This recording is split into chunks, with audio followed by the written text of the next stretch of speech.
Everyone, welcome to my channel. चलिए आज अपन देखेंगे 3 मिनट में ईसीजी के बारे में कंप्लीट जानकारी लेंगे जो आपकी एनसीईआरटी में दे रखी है। ठीक है। जो ईसीजी का जो होता है ना, बहुत ज़्यादा क्लिनिकल सिग्निफिकेंस होता है, क्योंकि इसी की वजह से हम कार्डिक अरेस्ट है, कार्डिक फेलियर है, या फिर हार्ट फेलियर है, या फिर कुछ भी हार्ट में होने वाली बीमारी है ना, वो इसकी वजह से हम डायग्नोस कर सकते हैं। ठीक है। और जो मशीन होती है ना, उसको अपन बोलते हैं इलेक्ट्रोकार्डियोग्राफ। ये मशीन होती है, इससे निकलने वाली जो रीडिंग होती है ना, उसको अपन बोलते हैं इलेक्ट्रोकार्डियोग्राम। एक ग्राफ पेपर जैसी रीडिंग आती है इसकी। ठीक है।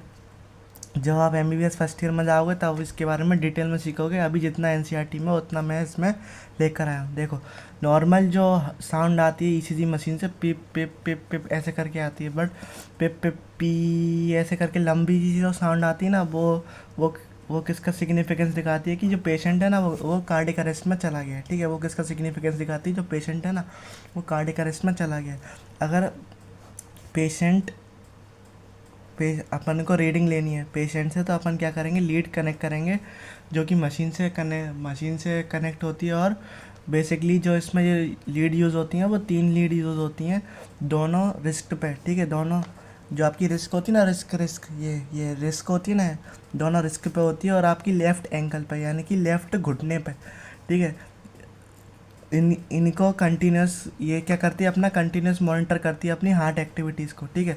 ये जो 3 लीड्स है ना, ये कंटिन्यूस मॉनिटर करती है अपनी हार्ट एक्टिविटी को। अगर अपने को डिटेल इवोल्यूशन ऑफ हार्ट करना है, यानी कि बहुत ज़्यादा डिटेल में हार्ट का चेकअप करना है, तो क्या करते हैं अपन, मल्टीपल लीड्स का इस्तेमाल करते हैं ऑन चेस्ट रीजन। ठीक है। ताकि अपनी रीडिंग और अच्छी आ सके। ये आपका नॉर्मल ईसीजी का ग्राफ है, ये पी वेव है, ये आपका क्यूआरएस कॉम्प्लेक्स है, ये आपका टी वेव है। ठीक है। पी वेव क्या रिप्रेजेंट करती है, डीपोलराइजेशन ऑफ एट्रिया, यानी कि contraction of both the atria. ठीक है। डीपोलराइजेशन बोलते हो कॉन्ट्रैक्शन ऑफ एट्रिया। और क्यूआरएस वेव क्या रिप्रेजेंट करती है, अपना डीपोलराइजेशन ऑफ वेंट्रिकल या फिर contraction of both the ventricle. ठीक है। डीपोलराइजेशन बोलते हो कॉन्ट्रैक्शन का काम करती है। टी वेव क्या रिप्रेजेंट करती है, रिपोलराइजेशन ऑफ वेंट्रिकल या फिर रिलैक्सेशन ऑफ बोथ वेंट्रिकल। इसमें ईसीजी में कोई सी भी वेव ऐसी नहीं होती जो कि अपना रिलैक्सेशन ऑफ एट्रिया के बारे में बताती है। ठीक है। ये 3 वेव दे रखी हैं, और तीनों वेव, ये तो डीपोलराइजेशन ऑफ एट्रिया के बारे में बताती है, ये डीपोलराइजेशन ऑफ वेंट्रिकल के बारे में बताती है, रिपोलराइजेशन ऑफ वेंट्रिकल के बारे में बताती है। और आपकी एनसीईआरटी में एक लाइन दे रखी है, end of T wave represent the end of systole. End of T wave यानी कि जहाँ पे टी वेव ख़त्म होती है, वहाँ पे क्या होता है, कॉन्ट्रैक्शन भी ख़त्म होता है।